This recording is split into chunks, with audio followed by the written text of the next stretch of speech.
Thank you, Mr. Speaker. Colleagues and fellow Oregonians, watching from home, thank you for the opportunity to speak on House Bill 4151, a measure I proudly sponsored to strengthen our laws against the dangerous crime of initiating false reports, better known as swatting. Swatting is a reckless and malicious act of criminal harassment.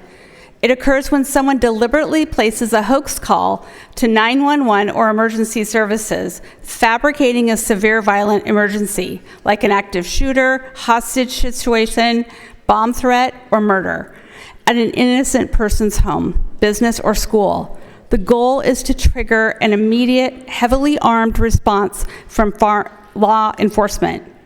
Often SWAT teams or tactical units in the hope of causing fear, chaos, humiliation, or even physical harm to the target. These false reports waste critical public safety resources, put responders and bystanders at risk, and can escalate into real tragedy if officers arrive expecting an imminent threat. Under current law, initiating a false report is a Class A misdemeanor. HB 51 makes a targeted common sense change. It escalates the offense to a Class C felony, but only in the most serious cases.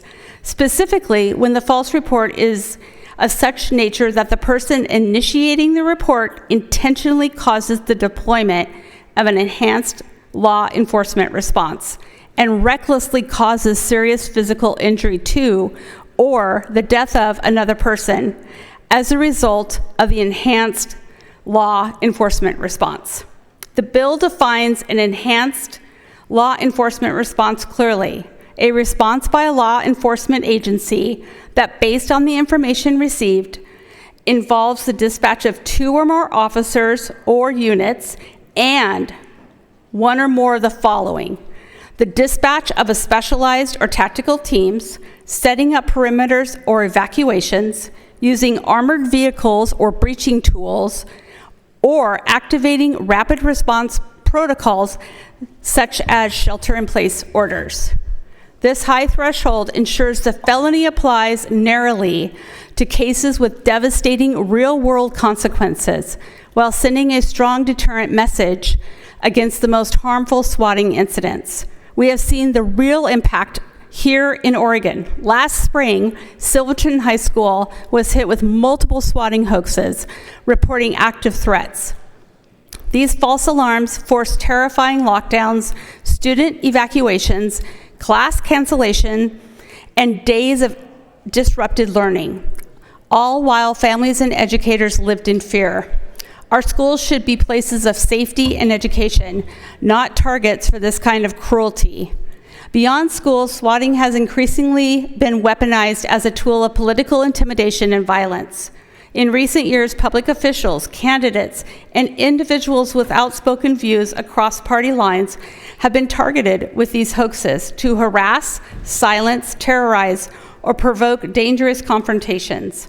Nationally and here in our state, we've seen emergency systems exploited to create fear and chaos for political ends. By increasing accountability when these acts lead to actual injury or death, this bill helps deter such abuse, protects our democracy from this form of harassment, and preserves public trust in our emergency responders so they can focus on genuine threats.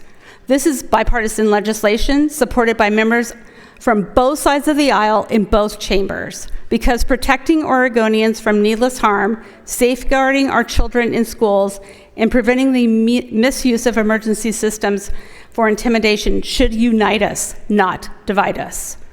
HB 4151, as summarized in the floor letter on your desk, is a measured, responsible step to enhance public safety. It holds reckless actors accountable when their lies cause real suffering, while allowing first responders to do their vital work without distraction. I urge my colleagues to support this bill. It makes Oregon safer for families, for students, for our communities, and for the public servants who keep us secure.